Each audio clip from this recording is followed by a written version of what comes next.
কত টাকা লাগবে তোমার, কত ইনকাম লাগবে তোমার। একটা মরিচিকার পেছনে, একটা হ্যালোসিনেশনের পেছনে, একটা মায়াজালের মধ্যে আমরা আটকে আছি। এই মায়াজাল আমাকে আটকে রেখেছে। একটু চুপ করে চিন্তা করুন, একটু ভাবুন, একটু আত্মনিমগ্ন হন। হযরত ওমরের মতো একটু ভাবুন। Try to calculate yourself before your final calculation. Try to calculate yourself before your final calculation. মুতু ক্বাবলা আন তামুতু, হাসিবু ক্বাবলা আন তুহাসাবু। মরার আগে একবার মরে দেখেন না বাবাজিরা। আপনি যে মারা যাবেন, আপনার প্রস্তুতি কি গ্রহণ করেছেন একটু চিন্তা করে দেখেন না। আপনারটা আপনি বুঝতে পারবেন। আপনি এমন ভাবে পৃথিবীতে এসেছেন, আপনি নিজের ইচ্ছায় এসেছেন, নিজের ইচ্ছায় যাবেন। আপনি এমন একটা মানুষ, এত দুর্বল আপনি মানুষ, একটা ভূমিকম্প আসলে আপনার অস্তিত্ব আর খুঁজে পাওয়া যায় না। দৌড়, ৩-৪ বার বাথরুমে গেলে আপনি আর নাই, শেষ। কিন্তু আপনি চেঙ্গিস খান, আপনি ধরাকে সরাজ্ঞান করতে পারেন, আপনি হাজার হাজার মানুষকে হত্যা করেন, রক্ত দিয়ে আপনি হোলি খেলেন, একবার আপনার হৃদয় কেঁপে ওঠে না। অনেক মানুষের তো অনুশোচনা হয়, আমি অন্যায় করেছি, আমি পাপ করেছি, আমাকে মারা যেতে হবে। আমি যে কত মানুষকে নিরীহ করেছি, কত মানুষকে পঙ্গু করেছি, কত মানুষকে এতিম করেছি। ওয়া হুসিলা মা ফি সুদূর, অন্তরে যা আছে সবকিছু প্রকাশিত হবে। প্রত্যেকটা জিনিসের পুঙ্খানুপুঙ্খ হিসাব আপনাকে দিতে হবে। লাহা মা কাসাবাত ওয়া আলাইহা মাকতাসাবাত। যা কিছু করেন তাই আপনাকে দেখানো হবে, তাই আপনাকে ফিরিয়ে দেওয়া হবে। রক্তের ঋণ রক্ত দিয়ে শোধ করতে হয়। Law of natural return is very crucial. Law of natural return is very important. Every action has an equal and opposite reaction. প্রত্যেকটা জিনিসের সমান এবং বিপরীতমুখী প্রতিক্রিয়া রয়েছে ভাই। আপনি দেয়ালে ঘুষি মারবেন, ওই দেয়াল থেকে ঘুষি আপনার দিকে প্রতিফলিত হবে, ঠিক কি না? আকাশে থুতু মারবেন, ওই থুতু আপনার দিকে আগে আকৃষ্ট হবে। মনে রাখবেন, পৃথিবীতে কোনো জালিম কখনো শান্তিতে মারা যেতে পারে নাই। কোনো জালিমের সুন্দরভাবে মৃত্যু হয় নাই। জালিমের ক্ষেত্রে একটা কমন নীতি মনে রাখবেন। আপনি ৫ ওয়াক্ত নামাজ পড়েন, আপনি তাহাজ্জুদের সালাত আদায় করেন, আপনি দান সদকা করেন, বছরে বছরে না পারলে মাসে মাসে গিয়ে আপনি উমরা করেন, হজ করে আসেন।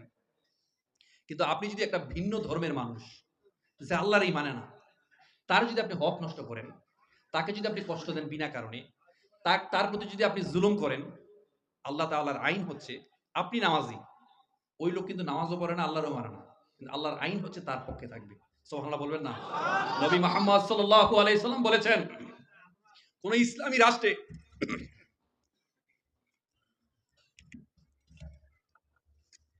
নবী মুহাম্মদ সাল্লাল্লাহু আলাইহি ওয়াসাল্লাম বলেছেন, কোন ইসলামী রাষ্ট্রেও যদি কোন ভিন্ন ধর্মের মানুষের প্রতি বিনা কারণে জুলুম করা হয়, অন্যায় অত্যাচার করা হয়, কাল হাসরের দিন আমি নবী মুহাম্মদ সাল্লাল্লাহু আলাইহি সাল্লাম তার পক্ষে অবস্থান নেব। বুঝতে পেরেছেন? জালিমের বিচারটা কি হবে? ইন্নাল্লাহা ইউমলিল যালিমা ওয়া লা ইয়াতরুকুহু। আল্লাহ জালিমদেরকে ছাড় দেন কিন্তু ছেড়ে দেন না। ততক্ষণ পর্যন্ত আপনার মৃত্যুই হবে না, যতক্ষণ না পর্যন্ত ওই অন্যায় আচরণটি আপনার সাথে করা হয়। আপনি মারা যাবেন, আপনি মরে যাবেন। ওই লোকটাও দৌড়ে গিয়ে ওখানেই থপাস করে মরে গেল, মনে আছে? তিনি মারা গেলেন। মারা যাওয়ার পর তাকে ওখানেই কবর। ونعوذ بالله من شرور أنفسنا ومن سيئات أعمالنا من يهده الله فلا مضل له ومن يضلله فلا هادي له أي فلن تجد له وليا مرشدا ونشهد أن لا إله إلا الله وحده لا شريك له ونشهد أن سيدنا محمدا عبد الله ورسوله أرسله بالحق بشيرا ونذيرا وداعيا إلى الله بإذنه وسراجا منيرا أما بعد فقد قال الله تعالى في كلامه المجيد وفي فرقانه الحميد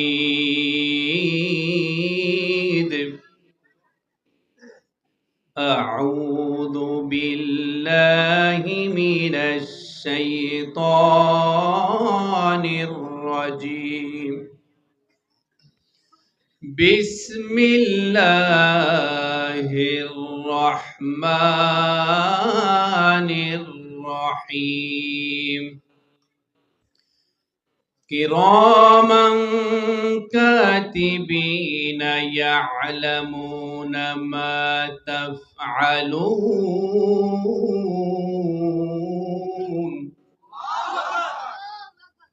إن الله وملائكته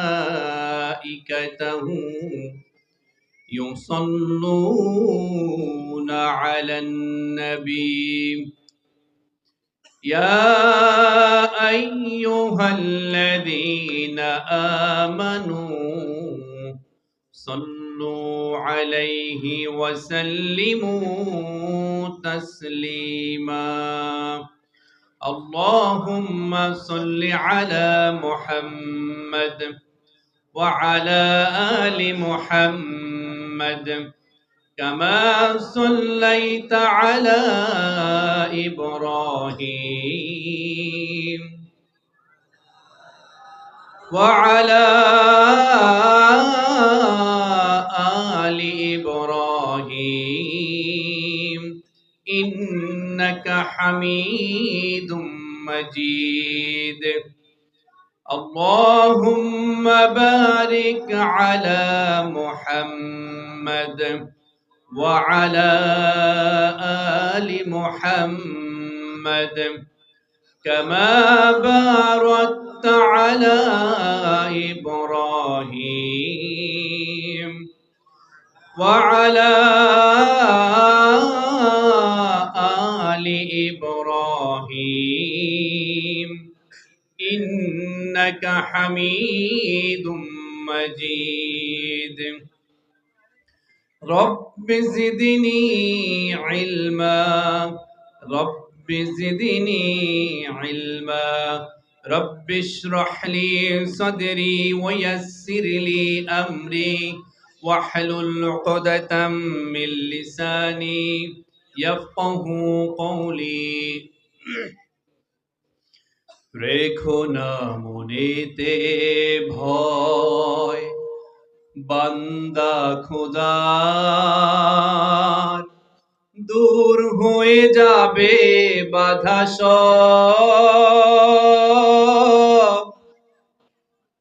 তোমার আমার এক মালিক আছেন আমাদের রব আছেন আমাদের রব ঠিক কিনা বলেন রেখো না মনেতে ভয় বান্দা খোদার দূর হয়ে যাবে বাধা সব তোমার আমার এক মালিক আছেন আমাদের রব আছেন আমাদের রব সবাই সমস্বরে বলি আমিন লিল্লাহি তাকবীর তাকবীর তাকবীর গারেহেরা মডেল মাদ্রাসার উদ্যোগে তৃতীয় বার্ষিক তাফসিরুল কোরআন মাহফিল আজকের এই মুবারক মাহফিলের সম্মানিত সভাপতিত্ব করবেন হযরত মাওলানা মুফতি আব্দুল্লাহ আল বারী ইমাম ও খতিব কাঠগড়া বাজার জামে মসজিদ মোহতারাম আমরা একসাথে খাওয়া দাওয়া করেছি মাশাআল্লাহ মোহতারাম আমাদের সাথে আছেন অনেক বড় আল্লাহর ওয়ালির একজন জামাতা আল্লাহ মুহতারামকে হায়াতে তৈয়বা দান করুন, তার কণ্ঠের তারক্কি দান করুন, আমাদের মাথার উপর যেন তার ছায়াকে আরো দীর্ঘকাল, দীর্ঘক্ষণ, দীর্ঘদিন পর্যন্ত বুলন্দ রাখেন। সবাই বলি আমিন। আজকের এই মাহফিল পরিচালনা আছেন হযরত মাওলানা আবু সালেহ, শিক্ষক, অত্র মাদ্রাসা। প্রধান অতিথি হিসাবে আছেন জনাব মোহাম্মদ আলী সরকার, মেম্বার আশুলিয়া ইউনিয়ন ১ নং ওয়ার্ড। মোহতারাম না? মাশাআল্লাহ, মাশাআল্লাহ। আপনাদের দেশের বাড়ি কি কুমিল্লা? মাশাআল্লাহ। আপনাদের এখানে অনেকেই কথা বলে গিয়েছেন। হাজী বিশেষ অতিথিবৃন্দের মধ্যে আছেন হাজী মোহাম্মদ নাজিম উদ্দিন সরকার, সমাজসেবক, কাঠগড়া, জনাব মোহাম্মদ হুজ্জাতুল্লাহ, অ্যাডমিন, ডিপিডিসি। কথা বলে অ্যাক্রস দ্য হোল কান্ট্রি। যে কথাগুলো আপনারা শুনে গিয়েছেন, প্রত্যেকে কথাগুলো আত্মস্থ করেছেন। শুধু শোনার স্বার্থেই শুনেছেন না, শুধু বড় বড় কণ্ঠে আপনারা সাউডেই শুধু করেছেন না, প্রত্যেকটা কথা আপনারা অন্তরে জায়গা করে নিয়েছেন, ঠিক কিনা? নিজেরা পরিবর্তন হবেন, পাশাপাশি পরিবারটাকে পরিবর্তন করবেন, আপনার সমাজে আশেপাশে যারা আছে তাদেরকে পরিবর্তন করবেন। এখানে প্রত্যেকটা লোক আপনারা দায়িত্বশীল। কুল্লুকুম রাঈন ওয়া কুল্লুকুম মাসউলুন আন রাইয়াতিহি। সমাজের প্রত্যেকটা লোক দায়িত্বশীল। এই দায়িত্ব সম্পর্কে কাল হাসরের দিন আপনাদেরকে জিজ্ঞাসিত করা হবে। ভাই, আপনার সন্তান আছে, ছোট ভাই বোন আছে, ফ্যামিলির মেম্বার আছে, আপনারা তাদেরকে শুধাবেন, পরিবর্তন করবেন। পারবেন তো ভাই? এই দেশটাকে পরিবর্তন করবেন। এই ঘুণে খাওয়া সমাজটাকে গত অনেকটি বছর ধরে, প্রায় 55টি বছর চলে গিয়েছে, 50 থেকে 55টি বছর চলে গিয়েছে, একজন মানুষ জেনা ব্যভিচার করেছে, তাকে আমরা পাথর দ্বারা নিক্ষেপ করতে পারেন নাই। একটা মানুষ হাজার হাজার কোটি টাকা চৌর্যবৃত্তি করেছে, হাজার হাজার কোটি টাকা দেশের বাইরে পাচার করেছে, তাকে আপনারা মৃত্যুদণ্ড দিতে পারেন নাই, তার হাত কাটতে পারেন নাই। একটা মানুষ প্রকাশ্যে জেনা ব্যভিচার করে, মদ্যপান করে, তাকে আপনারা কখনো বেত্রাঘাত করতে পারেন নাই। বরং বিভিন্ন স্থাপনায়, কালভার্ট, বিল্ডিং, রাস্তাঘাটে, অলিতে গলিতে হাজার হাজার কোটি টাকার টেন্ডারবাজি হয়েছে, দুর্নীতি হয়েছে, দেশের বাইরে টাকাকে পাচার করা হয়েছে, তাদেরকে আপনারা উপরন্তু দেশ প্রেমিক হিসাবে আখ্যায়িত করেছেন। আল্লাহ আমাদেরকে ভালো রেখেছেন, আমরা বলি আলহামদুলিল্লাহ। আর আমরা ভালোই থাকি যারা আমরা আল্লাহকে বিশ্বাস করি, কোরআন হাদিস মানি, আল্লাহ রাসূলকে মানি, জান্নাত জাহান্নাম মানি, হালাল হারাম মেনে চলি, ইসলামকে আমাদের মূল ঝান্ডা হিসাবে মানি, আল্লাহ তাআলা তাদেরকে ভালো রাখেন, ঠিক কিনা? ইন্নাল আবরার লাফি নাঈম ওয়া ইন্নাল ফুজ্জার লাফি জাহিম। যারা পুণ্যবান তারা তো সব জায়গায় ভালো থাকেন, দুনিয়াও ভালো থাকেন, আখেরাত তো ভালো থাকবেনই। আর যারা পাপিষ্ট, যারা পাপাচারী, দুনিয়াতে তারা ধিক্কার পান, তারা অসম্মানী হন, কাল হাসরের দিন তাদের জন্য তো কঠিন আগুন অপেক্ষা করছে, ঠিক কিনা? ধরাকে সরাকেন করবেন না। Stitch in time saves 9। সময়ের 1 ফোর, অসময়ের 10 ফোর। সময় থাকতে আপনি পরিবর্তন হন নাই। আপনি যখন মরার কালে পরিবর্তন হতে চাইবেন, ফেরাউনকেও আল্লাহ পরিবর্তন করায় নাই, ঠিক কিনা? আনা রব্বুকুমুল আ'লা, আমি হচ্ছি সবচেয়ে বড় রব। নাউযুবিল্লাহ। একটা মানুষ যখন অহংকারী হয়ে ওঠে, একজন মানুষ যখন অহংকারী হয়ে ওঠে, সবচেয়ে বড় সমস্যা হচ্ছে সে সত্যকে অস্বীকার করে। কি করে? সত্যকে অস্বীকার করে ফেলে। তখন তার হিতায়েত জ্ঞান থাকে না। আপনি অন্যায় করেছেন, আপনি জুলুম করেছেন, আপনি ধরাকে সরাজ্ঞান করছেন। আল্লাহ রাসূল সাল্লাল্লাহু আলাইহি ওয়াসাল্লাম বলেছেন, ততক্ষণ পর্যন্ত আপনার মৃত্যুই হবে না যতক্ষণ না পর্যন্ত ওই অন্যায় আচরণটি আপনার সাথে করা হয়, ঠিক কিনা? ইন্নাল্লাহা ইউমলিয যালিমা ওয়া লা ইয়াতরুকুহু। আল্লাহ জালিমদেরকে ছাড় দেন কিন্তু ছেড়ে দেন না। ইন্নাহু লা ইউফলিহু যালিমুন। কোন জালিম কখনো সফল হতে পারে না ভাই। আপাতত মনে হয় তারা ভালো আছে, ভালো থাকবে, ultimately they are not happy. তারা দুনিয়া তো সুখী নয়, পরকালে সুখী নয়। কিছুদিন কিয়ৎকালের জন্য একটু ভালো থাকে, একটু মাস্তি মাজ্জা করে, দেশের বাইরে ঘুরে, বড় বড় গাড়িতে চলে, বড় বড় বাড়িতে চলে। কিছুদিন আগে একটা ব্যাংকের ম্যানেজার সাহেব বলছিলেন, আমার কাছে এক লোক এসেছে, 3 কোটি টাকা, না জানি 3 বস্তা টাকা বুড়িগঙ্গার মধ্যে ফেলে দিয়ে এসেছে। কেন? অবৈধ টাকা। সরকার খুঁজতেছে, বিভিন্ন প্রশাসনিক লোকজন খুঁজতেছে, টাকার মধ্যে দুর্নীতির গন্ধ পাওয়া গিয়েছে, টাকা ফেলে দিয়ে এসেছেন। কত বড় বড় গাড়ি ফেলে দিয়ে এসেছেন, তাই না ভাই? আসলে how much land does need a man, একটা মানুষের কতটুকু সম্পদের প্রয়োজন। লিও টলস্টয় খুব সুন্দর করে বলেছেন, how much land does need a man, একটা মানুষের জন্য ততটুকু সম্পদই প্রয়োজন। আপনি যখন বাবাজিরা মারা যাবেন, আপনি যখন মারা যাবেন, মারা যাওয়ার পর আপনার জন্য যতটুকু জায়গা দরকার, ওই কবরটাই হচ্ছে আপনার শেষ গন্তব্যস্থল। আমরা কি ভাবছি? আমাদের মতো, আসলে আমাদের মতো এরকম বোকা পৃথিবীতে আর আছে কিনা আমরা জানি না।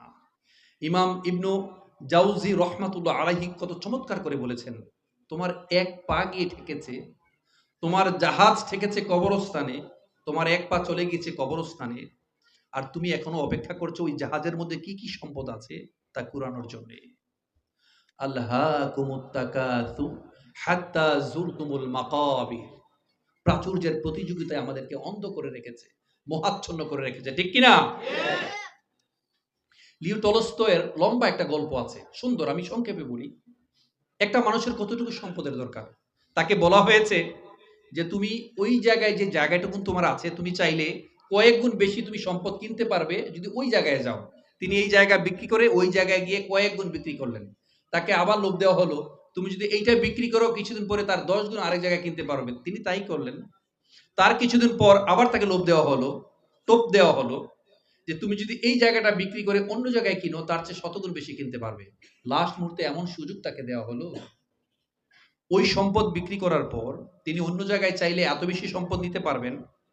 তিনি সকালবেলায় যখন সূর্য ওঠে তিনি দৌড়ানো শুরু করবেন, যতদূর যেতে পারেন ততটুকু সম্পদ হচ্ছে তার। এবং এখানে একটা শর্ত জুড়ে দিলেন, একটা কন্ডিশন।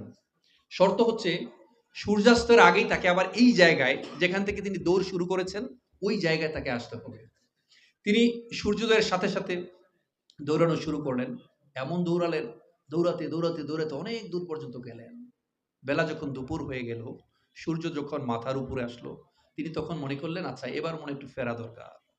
ফেরার সময় তার মনে হলো, ও আচ্ছা বাড়ির বারান্দাটা আরেকটু প্রশস্ত করে নিই। যত আপনি ওয়াইডলি দৌড়াতে পারবেন সবটা জায়গায় তো আপনার। এই দৌড়াতে দৌড়াতে দৌড়াতে অনেক দূর পর্যন্ত তিনি চলে গেলেন। তিনি দৌড়াতে দৌড়াতে সে ক্লান্ত, শ্রান্ত, পরিশ্রান্ত, হি ইজ ভেরি টায়ার্ড। তিনি যখন ফিরে আসলেন, তিনি কিন্তু সূর্যাস্তের আগেই ফিরে এসেছেন। মজার বিষয় হচ্ছে তিনি এত সম্পদের মালিক হয়ে সূর্যাস্তের পূর্বেই তিনি ফিরে এসেছেন। যেই জায়গা থেকে তিনি দৌড় শুরু করেছেন ওই জায়গায় তিনি এসেছেন ঠিকই, এসেই ধপাস করে তিনি মারা গেলেন। ইন্না লিল্লাহি ওয়া ইন্না ইলাইহি রাজিউন। আইনামা তাকুনু ইউদরিকুমুল মাউতু ওয়ালাউ কুনতুম ফি বুরুজিম মুশাইয়াদা। নিজেকে যেখানে লুকিয়ে রাখেন না কেন, সাদ্দামের ব্যাংকে রাখেন, সাদ্দামের ব্যাংকারে রাখেন, হিটলারের ব্যাংকারে রাখেন, কিংবা ডোনাল্ড ট্রাম্প সাহেবের হোয়াইট হাউসে আপনি রাখেন, আপনি মারা যাবেন। ওয়াজাআত সাকরাতুল মাউতি বিল হক, মৃত্যু যন্ত্রণা সত্য, আপনাকে মৃত্যুর স্বাদ উপভোগ করতেই হবে। আর কিছু যে চাই না আমি, চাই গো নাজাত, আল্লাহ তোমার কাছে আমার এই মুনাজাত, আল্লাহ তোমার কাছে আমার এই মুনাজাত। আর কিছু যে চাই না আমি, চাই গো নাজাত, আল্লাহ তোমার কাছে আমার এই মুনাজাত। সবাই বলে আমিন। তিনি যখন দৌড়ে আসলেন ওখানেই পরে মারা গেলেন। আসলে মৃত্যু এক পরম সত্য, এক অনিবার্য বাস্তবতা। সবকিছুকে চমকে দিয়ে থমকে দিয়ে যাবে, আপনার ভবলীলা সাঙ্গ করে দিয়ে যাবে, আপনি মারা যাবেন। কুল্লু নাফসিন যায়িকাতুল মাউত, আপনি মারা যাবেন। None can escape from death. Everybody will have to taste what is death. Everybody will have to taste the death. আপনাকে মরতে হবে। পৃথিবীতে জন্মগ্রহণ করেছেন, আপনাকে মারা যেতে হবে, আপনি মারা যাবেন। এক অস্থিরতার মধ্যে আমরা আছি, শুধু পাই নাই খাই নাই, দৌড় দৌড় ছুট ছুট, অনেক ইনকাম। কত টাকা লাগবে তোমার, কত ইনকাম লাগবে তোমার? একটা মরিচিকার পেছনে, একটা হ্যালোসিনেশনের পেছনে, একটা মায়াজালের মধ্যে আমরা আটকে আছি। এই মায়াজাল আমাকে আটকে রেখেছে। একটু চুপ করে চিন্তা করুন, একটু ভাবুন, একটু আত্মনিমগ্ন হন। হযরত ওমরের মতো একটু ভাবুন। Try to calculate yourself before your final calculation. Try to calculate yourself before your final calculation. মুতু ক্বাবলা আন তামুতু, হাসিবু ক্বাবলা আন তুহাসাবু। মরার আগে একবার মরে দেখেন না বাবাজিরা। আপনি যে মারা যাবেন, আপনার প্রস্তুতি কি গ্রহণ করেছেন একটু চিন্তা করে দেখেন না। আপনারটা আপনি বুঝতে পারবেন। আপনি এমন ভাবে পৃথিবীতে এসেছেন, আপনি নিজের ইচ্ছায় এসেছেন? নিজের ইচ্ছায় যাবেন? আপনি এমন একটা মানুষ, এত দুর্বল আপনি মানুষ, একটা ভূমিকম্প আসলে আপনার অস্তিত্ব আর খুঁজে পাওয়া যায় না, দৌড়। ৩-৪ বার বাথরুমে গেলে আপনি আর নাই, শেষ। কিন্তু আপনি চেঙ্গিস খান, আপনি ধরাকে সরাগেন করতে পারেন, আপনি হাজার হাজার মানুষকে হত্যা করেন, রক্ত দিয়ে আপনি হোলি খেলেন, একবার আপনার হৃদয় কেঁপে ওঠে না। অনেক মানুষের তো অনুশোচনা হয়, আমি অন্যায় করেছি, আমি পাপ করেছি, আমাকে মারা যেতে হবে। আমি যে কত মানুষকে নিরীহ করেছি, কত মানুষকে পঙ্গু করেছি, কত মানুষকে এতিম করেছি। ওয়া হুসিলা মা ফি সুদূর, অন্তরে যা আছে সবকিছু প্রকাশিত হবে। প্রত্যেকটা জিনিসের পুঙ্খানুপুঙ্খ হিসাব আপনাকে দিতে হবে। লাহা মা কাসাবাত ওয়া আলাইহা মাকতাসাবাত। যা কিছু করেন তাই আপনাকে দেখানো হবে, তাই আপনাকে ফিরিয়ে দেওয়া হবে। রক্তের ঋণ রক্ত দিয়েই শোধ করতে হয়। Law of natural return is very crucial.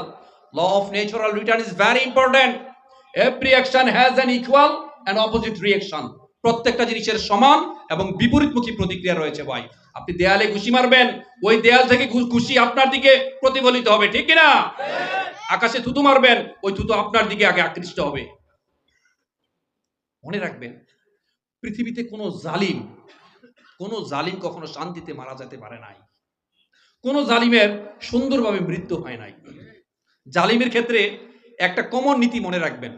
আপনি ৫ ওয়াক্ত নামাজ পড়েন, আপনি তাহাজ্জুদের সালাত আদায় করেন, আপনি দান সদকা করেন, বছরে বছরে না পারলে মাসে মাসে গিয়ে আপনি উমরা করেন, হজ করে আসেন। কিন্তু আপনি যদি একটা ভিন্ন ধর্মের মানুষ, যে আল্লাহরই মানে না, তার যদি আপনি হক নষ্ট করেন, তাকে যদি আপনি কষ্ট দেন বিনা কারণে, তার প্রতি যদি আপনি জুলুম করেন, আল্লাহ তাআলার আইন হচ্ছে আপনি নামাজি, ওই লোক কিন্তু নামাজও পড়ে না, আল্লাহরও মানে না, কিন্তু আল্লাহর আইন হচ্ছে তার পক্ষে থাকবে। সুবহানাল্লাহ বলবেন না? নবী মুহাম্মদ সাল্লাল্লাহু আলাইহি সাল্লাম বলেছেন, কোন ইসলামী রাষ্ট্রে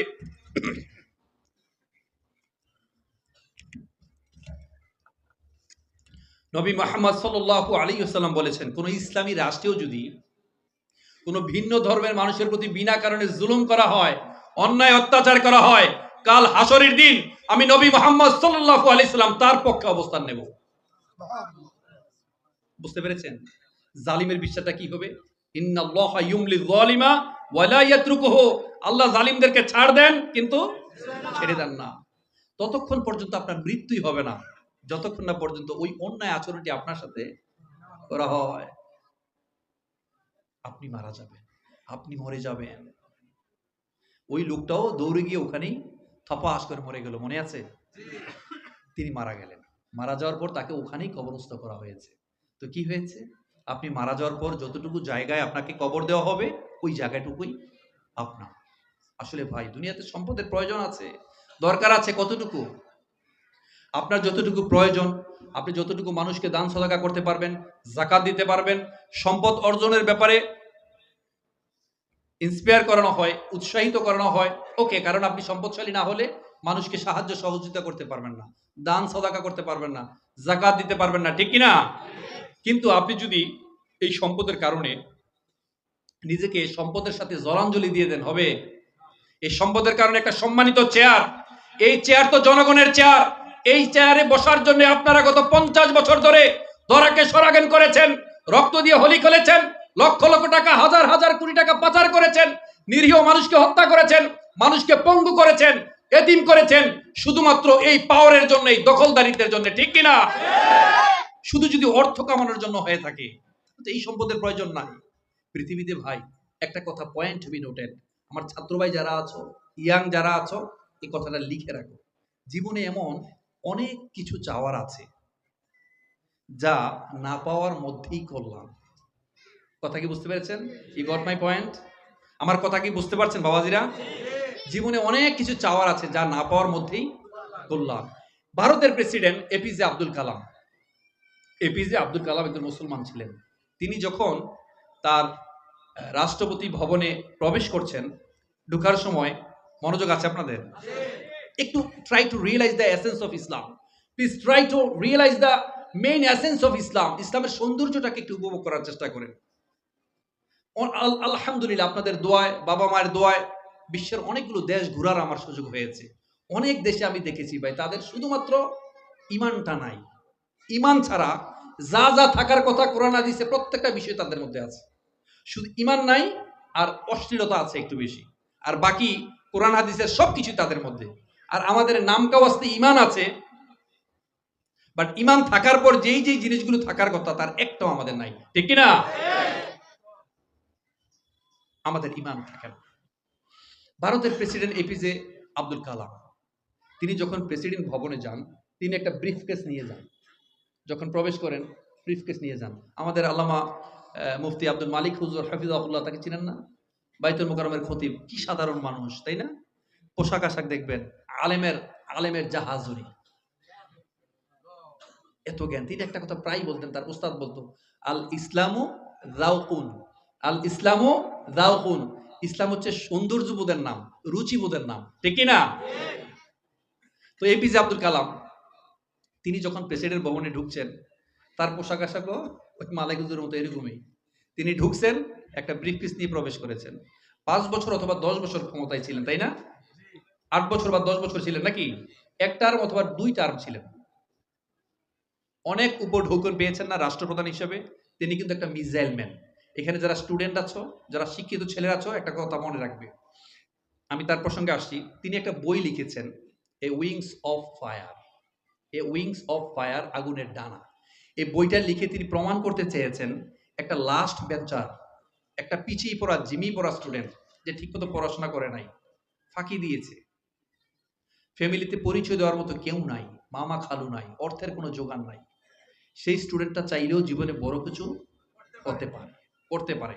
শর্ত হচ্ছে সময়টাকে কাজে লাগাতে হবে, বিশ্বাসের আলোকে পরিশ্রম করতে হবে। রক্ত যখন ঘাম হয়ে ঝরে, সেই নোনা পানিতে উৎপন্ন হয় সাফল্যের বীজ। আপনি প্রত্যেকে জিজ্ঞেস করেন, এখানে যারা সফল লোক আছেন, প্রত্যেককে জিজ্ঞেস করেন, আপনার বাবা কি সফল ছিলেন? আপনার দাদা কি 1000 কোটি টাকার মালিক ছিলেন? আপনার বাবাকে, আপনি ইউনিভার্সিটিতে যান, আপনার বাবা কি অধ্যাপক ছিলেন? যদি আপনি একজন সচিবকে, মুখ্য সচিবকে যদি জিজ্ঞেস করেন, ক্যাবিনেট সচিবকে যদি জিজ্ঞেস করেন, স্যার আপনার বাবা কি সচিব ছিলেন, দেখবেন উনি বলবে, আমার বাবা বিসিএস কি জিনিস এইটাই জানে না। এপিজে আব্দুল কালাম মাজির ছেলে ছিলেন, তাই না? তিনি চাইলে মাজি হতে পারতেন, তিনি কিন্তু মাজি হন নাই। তিনি বলছে, I will have to change my track, আমি আমার এই ট্র্যাককে চেঞ্জ করতে হবে। তিনি উইংস অফ ফায়ার লিখে গিয়েছেন, একটা সাধারণ মানুষও অসাধারণ করে কিছু দেখাতে পারে যদি সে আত্মপ্রত্যয়ী হয়, যদি সে পরিশ্রমী হয়, যদি সে বিশ্বাসের আলোকে রক্তকে ঘাম বানিয়ে সে পরিশ্রম করতে পারে, তবেই তার পেছনে সফলতা দৌড়াবে। যুবক ভাইয়েরা, মানুষ তোমাকে নয়, তোমার অবস্থানকে ভালোবাসে, তোমার পজিশনকে ভালোবাসে, ঠিক কিনা? জীবন যে কোনো জায়গা থেকে শুরু করা যায়। Life can be started from any place, anywhere, any time, and you will have to start your life from the very beginning. জীবনটাকে যে কোনো জায়গা থেকে শুরু করা যায়, যে কোনো স্থান থেকে শুরু করা যায়, যে কোনো বয়স থেকে শুরু করা যায়। শুধু শুরু করতে হবে আপনাকে। পথে নামেন, আল্লাহ চাহে তো পথই আপনাকে পথ দেখিয়ে নিয়ে যাবে। ভাইয়ের আমার, পরিশ্রম করছেন, আপনাদের এই পরিশ্রমী যারা আছেন, এখানে যারা শ্রমিক আছেন, আমরা প্রত্যেকেই শ্রমিক, কারণ আমরা সবাই কাজ করতে চাই। আমরা প্রত্যেকের উপর যে অর্পিত দায়িত্ব, আমরা যে প্রতিষ্ঠানে কাজ করি, যে কোম্পানিতে কাজ করি, যে দোকানে কাজ করি, আমরা যদি আমাদের অর্পিত দায়িত্বটাকে পালন করতে পারি, এটার নামই হচ্ছে স্বদেশ প্রেম, ঠিক কিনা? আপনি যদি পরিশ্রম করতে পারেন, সফলতা আপনার পেছনে দৌড়াবে। ওয়াল্লাযীনা জাহাদু ফীনা লানাহদিয়ান্নাহুম সুবুলানা ওয়া ইন্নাল্লাহা লামাআল মুহসিনিন। আপনি যদি ভালো কিছু করতে চান, পরিবর্তন হতে চান, আরে আল্লাহ তো আপনার কাছে দৌড়ে আসবে ভাই। এপিজে আব্দুল কালাম, তিনি যখন একটা ব্রিফকেস নিয়ে প্রবেশ করেছেন, তিনি 5 বছর, 8 বছর, 10 বছর পর যখন ফিরে এসেছেন, অনেক উপঢৌকন পেয়েছেন না? অনেক গিফট পেয়েছেন না? হাদিয়া পেয়েছেন না? তিনি শুধুমাত্র ওই ব্রিফকেসটা নিয়েই আসছেন, বের হয়ে চলে আসছেন যখন ক্ষমতা শেষ। তাকে জিজ্ঞেস করা হলো, আপনি তো অনেক উপহার পেয়েছেন, তো আপনি উপহারগুলো নিয়ে বের হন। বলছেন, না, এগুলো তো আমাকে দেওয়া হয় নাই, এগুলো প্রেসিডেন্ট এপিজে আব্দুল কালামকে দিয়েছে। আমি তো সাধারণ এপিজে আব্দুল কালাম। আর আমাদের দেশ হচ্ছে চেয়ার মেয়াদ শেষ হয়ে গেল। একজনে বলেছিল, মানে সবচেয়ে বড় কঠিন অপারেশন হচ্ছে কোন স্বৈরাচারী শাসকের পেছন থেকে এ চেয়ারকে কেটে ফেলা হচ্ছে দুনিয়ার সবচেয়ে বড় সিজার, সবচেয়ে বড় অপারেশন। কেউ এ চেয়ার ছাড়তে চায় না, ঠিক কিনা? আপনি মানুষের কল্যাণে কাজ করেন, মানুষের জন্য নিবেদিত হন, আপনি দেখবেন আপনি মারা গেলে মানুষ কাঁদবে, আপনার জন্য দোয়া করবে, ঠিক কিনা? আর আপনি যখন স্বৈর শাসক হবেন, আপনি জালিম হবেন, দুনিয়াতে মারা যাবেন, হাজার হাজার কোটি কোটি মানুষ লিখবে আলহামদুলিল্লাহ। আর পরকালে তো আছেই, পরকালে আছে। তো সম্মানিত আমার উপস্থিতি ভাইয়েরা, আমি আর সর্বোচ্চ আধা ঘন্টা কথা বলবো, আপনারা থাকবেন? কারা কারা চলে যাবেন বলেন? কারা কারা চলে যাবেন হাত উঠান। আমরা একবারে দোয়া নিয়ে কি যেতে পারবো? 30 মিনিটের মতো কথা বলেছি, আর সর্বোচ্চ 30 মিনিট কথা বলবো। এখানে বসছেন, আপনাদেরকে দেখে আমার খুব ফিল লাগছে, খুব ভালো লাগছে। আমাদের রবিউল ভাই খুব ভালো মানুষ, আন্তরিক মানুষ, আলেমদেরকে খুব সোহবত করেন। আমি দোয়া করি তার এই প্রতিষ্ঠানটা যেন, তার ছাত্রগুলো যেন এক একটা বাংলাদেশের বুলেট হয়ে বেরোতে পারে।